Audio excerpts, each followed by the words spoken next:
आज की इस वीडियो में हम बात करेंगे मेल इनफर्टिलिटी यानी पुरुष बांझपन के बारे में। आज की वीडियो में हम विस्तार से देखेंगे कि पुरुष बांझपन क्या होता है, उसके क्या क्या विभिन्न कारण हैं, उसको डायग्नोसिस मतलब जांच हम कैसे करा सकते हैं और उसके लिए क्या क्या आधुनिक उपचार पद्धति उपलब्ध है इसके बारे में। तो सबसे पहले हम देखते हैं कि पुरुष बांझपन क्या होता है। तो कोई भी पुरुष अगर कोई भी कारणवश अपनी पत्नी को गर्भवती नहीं बना सकता है तो उसको हम कहते हैं कि पुरुष बांझपन है। ऐसे अगर इंडिया की डेटा की बात की जाए तो लगभग 23% पुरुष बांझपन से पीड़ित है, या फिर अगर हम टोटल इनफर्टिलिटी देखा जाए तो लगभग 40% इनफर्टिलिटी के कॉजेज जो रहते हैं वो मेल फैक्टर रिलेटेड रहते हैं।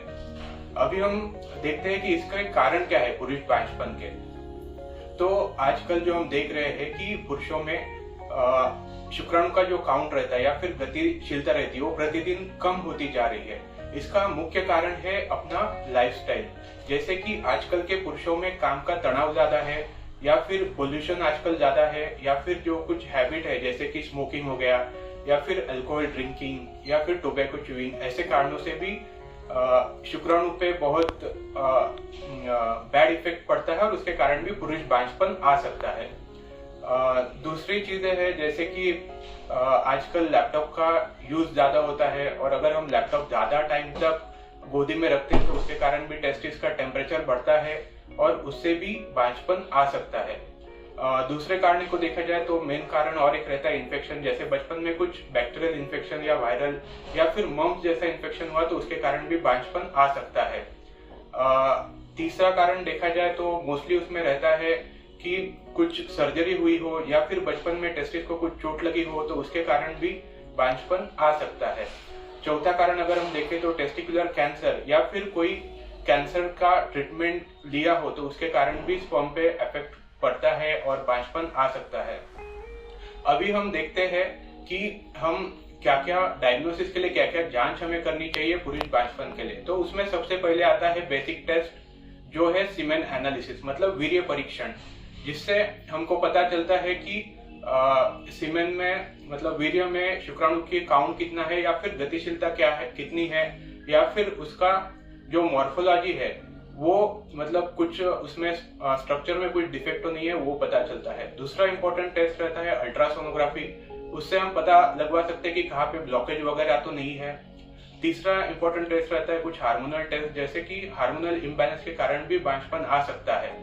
तो हार्मोनल टेस्ट में आता है FSH, LH, प्रोलैक्टिन या फिर टेस्टोस्टेरोन, ऐसे कुछ ब्लड के ये टेस्ट होते हैं।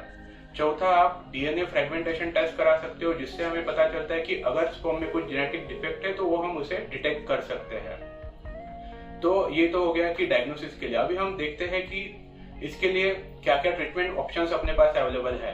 तो ट्रीटमेंट में हम दो टाइप में देखते हैं कि एक तो हम स्पर्म काउंट बढ़ाने के लिए क्या कर सकते हैं, और दूसरा कि अगर शुक्राणु समझो कम भी है तो हम इनफर्टिलिटी का ट्रीटमेंट कैसा कर सकते हैं। तो पहले हम देखते हैं कि शुक्राणु की काउंट बढ़ाने के लिए हम क्या कर सकते हैं। तो उसमें सबसे पहले आता है लाइफस्टाइल चेंजेस, जैसे कि आपके डाइट में कुछ चेंजेस करना चाहिए। डाइटरी चेंजेस मतलब विटामिन या एंटीऑक्सीडेंट रिच फूड, जैसे कि सिट्रस फूड हो गए, ऑरेंज या फिर मौसम्बी या फिर एप्पल, ऐसे फूड आपके फूड में आपको ऐड करना चाहिए। या फिर आपको एडेक्वेट स्लीप मतलब 8 घंटे का नींद पूरा कंप्लीट करना चाहिए। अगर कुछ आपको हैबिट्स है जैसे स्मोकिंग वगैरह या फिर अल्कोहल ड्रिंकिंग तो उसको अवॉइड करना चाहिए। अगर आप हॉट वाटर बाथ लेते हो तो उसको अवॉइड करना चाहिए, या फिर अगर टाइट क्लोथ्स वगैरह पहनते हो तो उसको अवॉइड करना चाहिए। ये हो गया जनरल ट्रीटमेंट। अगर हम टैबलेट्स की बात करें तो अगर कुछ विटामिन की कमतरता है तो हम विटामिन या एंटीऑक्सीडेंट की टैबलेट दे सकते हैं, उससे भी स्पर्म काउंट बढ़ने में मदद होती है। अगर तीसरे स्टेप हम देखें तो कुछ हार्मोनल ट्रीटमेंट रहता है। हार्मोनल ट्रीटमेंट में कुछ हार्मोन्स के इंजेक्शन रहते हैं या फिर टैबलेट्स रहती है, जिससे कि उससे भी स्पर्म काउंट बढ़ाया जा सकता है। अगर फोर्थ स्टेप ट्रीटमेंट का हम देखें तो कुछ सर्जिकल ट्रीटमेंट रहता है, जैसे कि अगर ब्लॉकेज है कहाँ पे और स्पर्म बाहर नहीं निकाल रहे तो हम टेस्टिकुलर बायोप्सी लेके वहां से टेस्टिस से स्पर्म निकाल सकते हैं। या फिर कहाँ पे ब्लॉकेज है, जैसे कि टेस्टिस से जो कॉर्ड निकलती है उसमें कहाँ पे ब्लॉकेज है तो वो ब्लॉकेज हम माइक्रोस्कोप से या लेजर से ठीक करवा सकते हैं।